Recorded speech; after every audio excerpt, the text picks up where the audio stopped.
Hey, good evening, everybody. KO4PDI here, and I thought I'd come on tonight and give you a little recap on Hamcation. And while we're doing that, I am actually running right now. If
I'm back.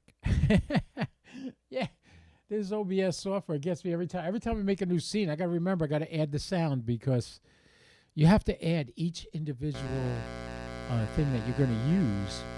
And I think I'm a little hot right now. Let me lower my volume. Let's see how that is. That's a little bit better. I'm in the yellow, not the red. That's good. Maybe it won't clip. All right. So what was I saying? Okay. I had a great time at Hamcation. Uh, it was a blast. I mean, I there was so many great things to see, and you'll see in some of the videos that I posted. I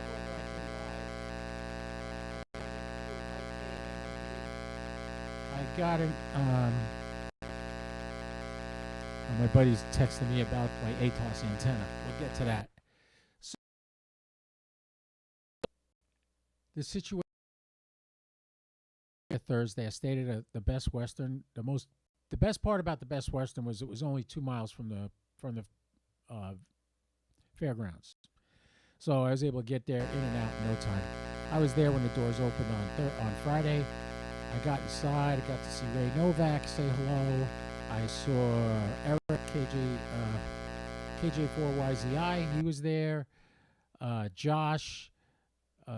Who else? Tank Radio was there. I got to see them and say hello and chit chat. I picked their brains about doing this live stuff on YouTube and everything, and they helped me out. They gave me some tips on stuff. Josh was the best. He said, "Don't do what everybody else is doing." I said, "I won't. Don't worry about it." Mike K8MRD. If you watch the interview I did with him, when did I do that? I did that Friday, or it may have been Saturday. I did an interview with him. I edited it on my phone and uploaded it. He's great, man. You want to know the loss in a piece of coax? You want to compare different end-fed half-wave antennas? If you want to test bioano batteries, make sure they're really what they say they are. Yeah, he's the guy. He's very analytical in that stuff, and he does that many, many times on his YouTube channel. So look for K8MRD Ham Radio Stuff.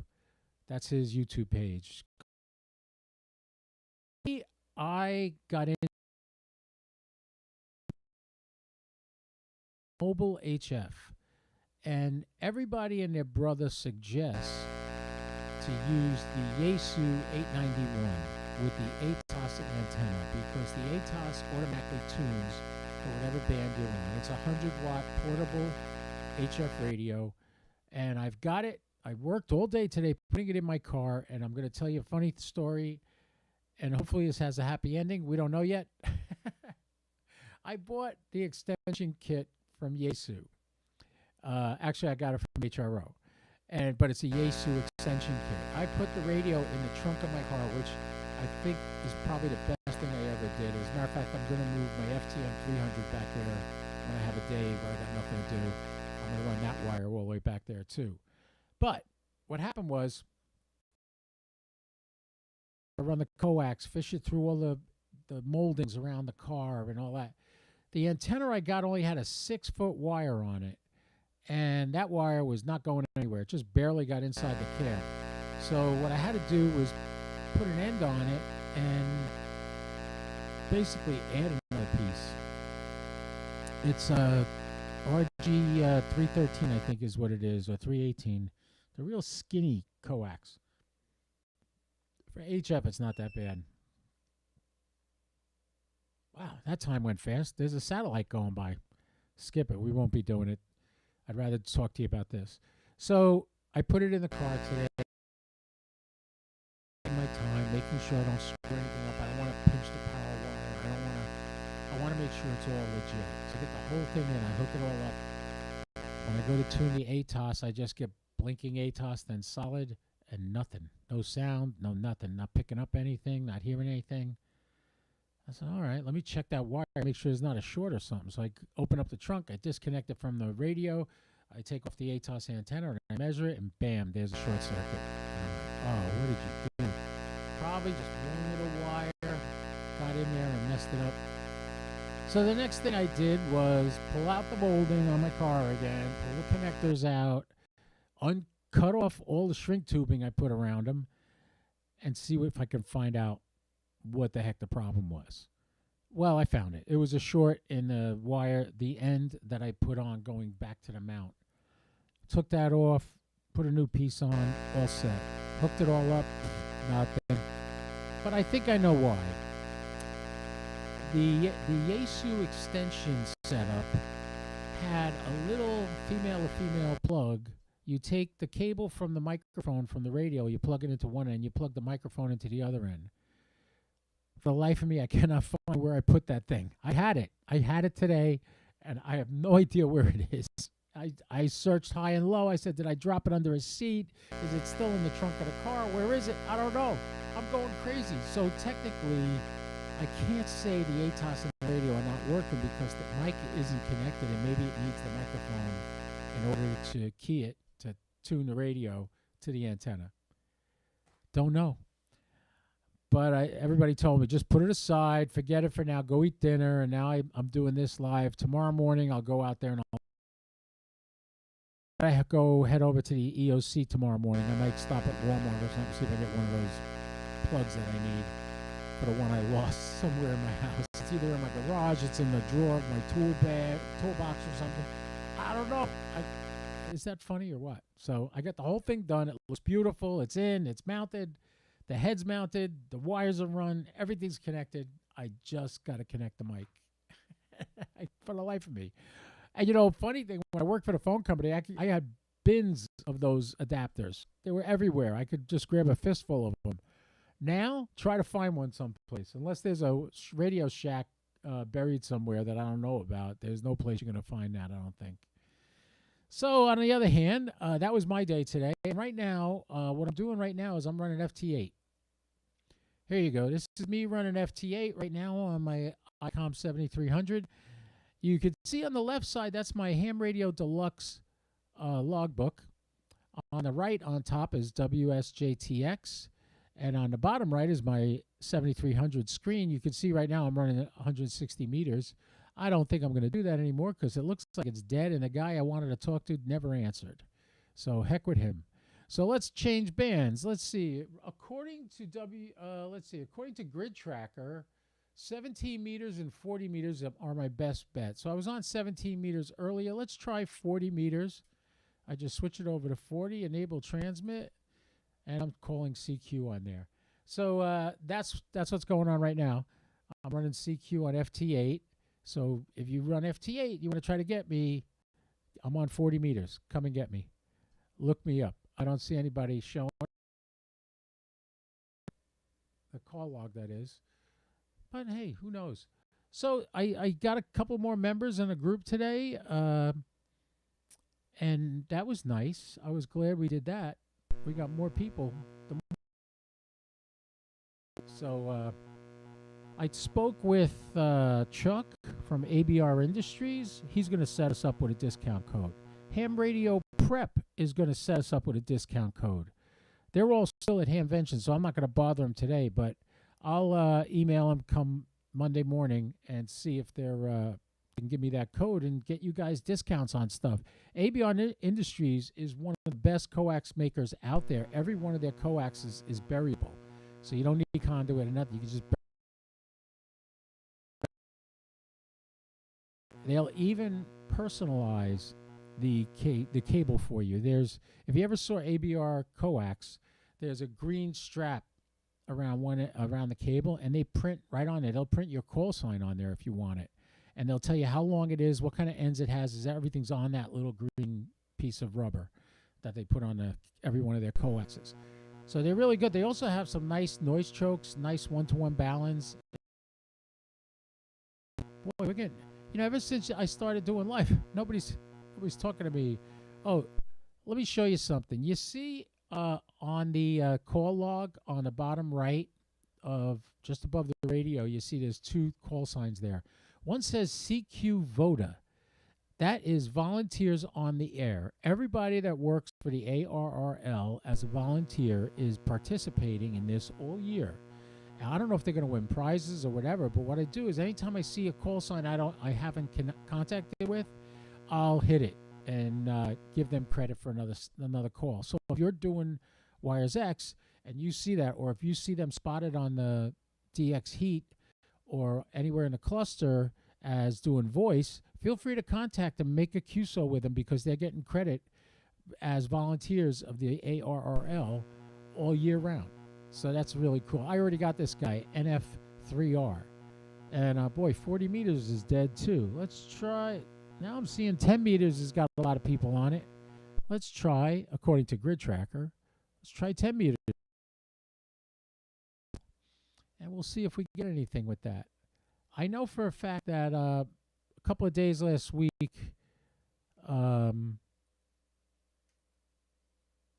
PSK reporter, as a result, a lot of spots didn't happen, and FT8 was messed up, but it's back. As a matter of fact, I can show that to you. Let me see. I'm going to switch to studio mode so I could set the scene up in another window. Let's see. This window. No, we don't want that. Well, this is the window we want. All right. So anyway, that'll give me the ability to just drive into a park and start calling CQ and do parks on the air mobile from my car, and saves you a lot of trouble. And if I really want to use a good antenna, all I do is unscrew the pole or my buddy stick and tune it up with my rig expert, and then I'm ready to go, and I can hook it up to the radio right on my car. I'll still use the radio in my car, which is really good when it's freaking cold out or when it's freaking hot out. Down here in the summer, oh my God, you get outside and when it's 90-something degrees and 90% humidity, it's brutal. You don't want to do it. So let me see. I'm trying to get the screen. Let's do it. Let's do this. We'll add another scene. We'll call it PSK, and we'll start that. And we'll add a window capture. Yeah, this is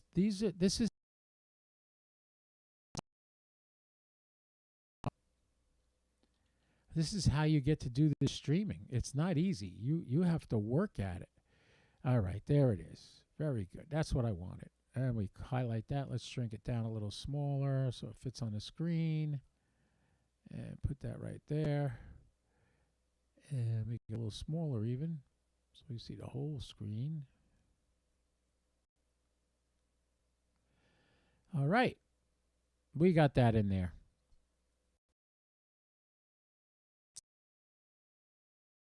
And you're going to lose my video, but you'll see the page.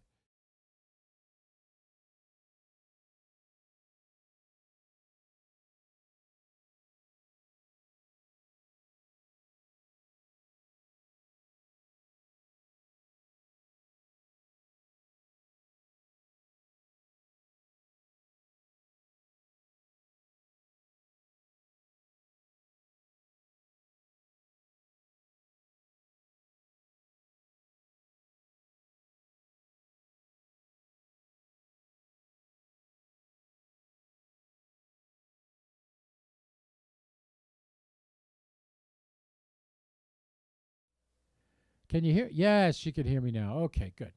All right, so you're looking at the PSK reporter page, and what you'll notice is the shrinking this down a little smaller so you get the whole thing. This is all the FT8 contacts I've made in the last 12 hours.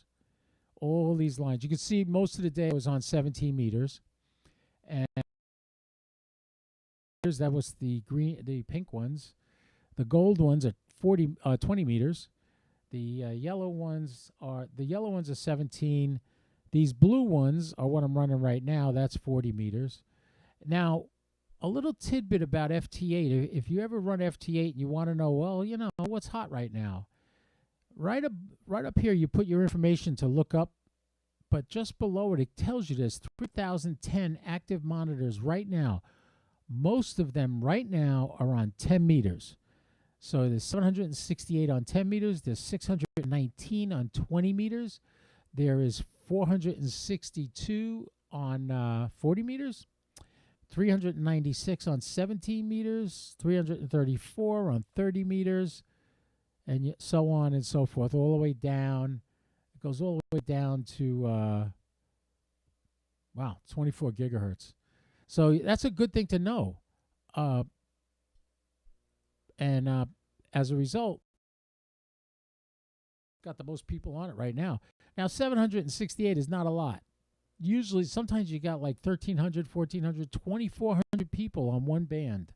And when you get that many on one band, it's really good that you can really look for it.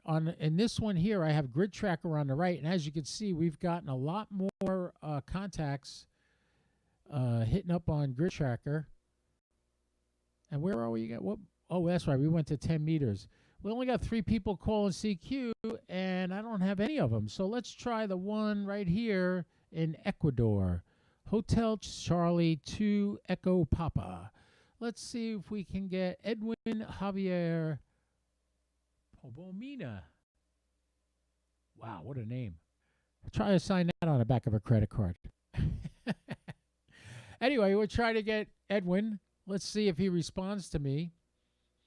I'll tell you a little trick with FT8 if you want to make quicker contacts. Quicker contacts. I learned this a while ago. On WSJTX, right here, here's what you do. You double-click on TX1. Notice mine is not sending my grid square and call sign when I make contact with somebody. It goes right to a signal report. So I send the signal report. They send me a signal report. I say RR73. They send me 73, and you're done. So it knocks 30 seconds off. I'm sorry. Yeah, 30 seconds. It knocks off the whole QSO. So that's something good to remember. Now, this guy's not responding to me. Let's go to this guy from Japan, wants North America. Let's see if we can get him. What is my power at? I'm at 90% power, so what? No call sign for this database, in the database. JH8 ISO. All right, we're sending him a signal report right now. He called CQ. Now, why don't I send my grid square? He knows my grid square. As soon as his program looks up my thing, he knows my grid square. So why do that one? Not only that, when you call CQ, you give out your grid square. So if he responds to your CQ, he already knows your grid square. No need to send it. There's no need to say Roger, Roger, and then wait for him to say Roger, Roger, and then I say 73 and he says 73. So I say Roger, Roger, 73. Get both messages in one contact. Bam, you've knocked 30 seconds off of a QSO. So instead of 3 minutes, it's only 2 and a half. Trust me, it is. You get a lot more QSOs a lot faster that way. Sometimes people don't realize that's what you're doing, and they think they got to keep until they get you to tell them they're grid square. They're not going to do it. All right, this guy in Japan's not answering, but look at this. We got a guy in the United States